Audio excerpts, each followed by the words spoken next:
Saudara-saudara, kita akan bahas satu hal yang sangat penting, yaitu syarat masuk Katolik perlu lewat 4 tahapan.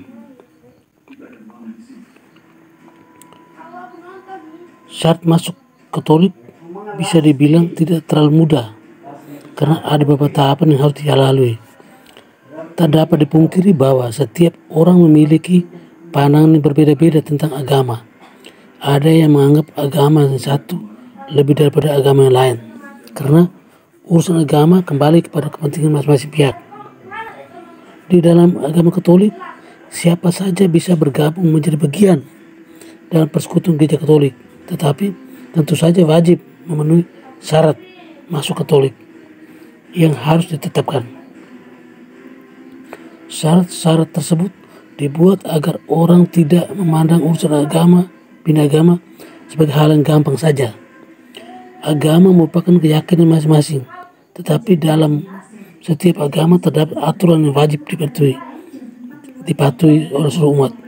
Pada umumnya, seorang ingin masuk ke agama Katolik membutuhkan waktu 6 bulan sampai dengan 1 tahun lamanya.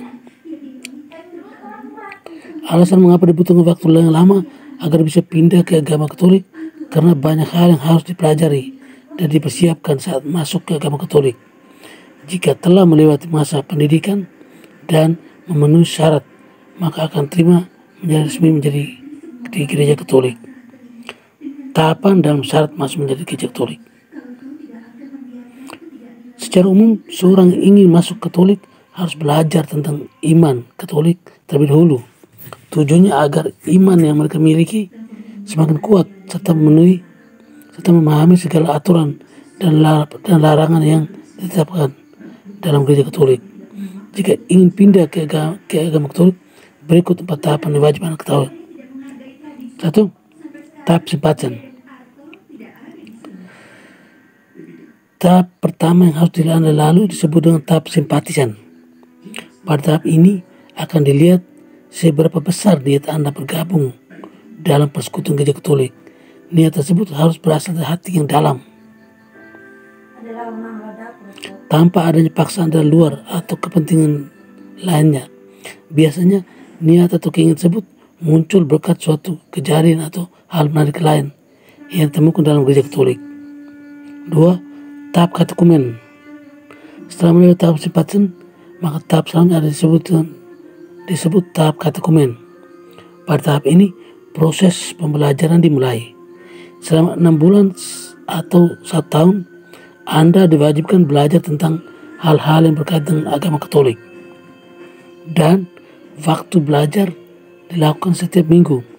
Nantinya pendamping akan menilai ketekunan, niat, serta hasil ujian agar bisa diputuskan apakah layak masuk Katolik atau tidak. Maka hal ini harus dilalui dengan baik dan sungguh-sungguh. Berikut tahap baptisan baru. Syarat masuk Katolik selanjutnya adalah harus melewati tahap baptisan baru. Jika Anda sudah dianggap memahami katekis dalam Katolik, maka dan dianggap layak menjadi bagian dari persekutuan gereja Katolik. Jika Anda belum pernah dibaptis, maka akan dilakukan pembaptisan. Tetapi jika sebelum sudah pernah dibaptis, maka akan dilakukan pembaharuan janji baptis. Berikut tahap mistagogi. Tahap yang terakhir disebut juga sebagai tahap mistagogi. Pada tahap ini sering juga disebut sebagai masa pemantapan iman. Di sini Anda nantinya akan dibimbing agar lebih mampu memaknai setiap sakramen dalam gereja Katolik, serta menghayati dan menerapkannya dalam kehidupan sehari-hari. Jika telah berhasil melewati keempat tahap tersebut, maka Anda secara resmi menjadi bagian dari persekutuan gereja Katolik. Bentuk ujian masuk Katolik. Seperti diketahui sebelumnya, setelah menyelesaikan tahap katekumen, akan dilakukan ujian untuk mengetahui seberapa jauh pemahaman Anda tentang agama Katolik. Bentuk ujian tersebut biasanya ada 2, yakni bentuk ujian tertulis dan bentuk wawancara. Saat ujian tulis, materi ujian berkaitan dengan seluruh materi yang Anda pelajari selama 6 bulan. atau 1 tahun. Pada ujian wawancara juga demikian. Hanya saja pertanyaan ditujukan untuk melihat kematangan serta pemahaman Anda tentang agama Katolik. Ketika seorang ingin bergabung dalam persekutuan dengan umat Katolik, mereka perlu menyelesaikan seluruh tahapan persiapan sebelumnya. Seluruh syarat masuk Katolik tersebut berlaku umum di seluruh gereja Katolik di dunia. Oke, sekian dan terima kasih.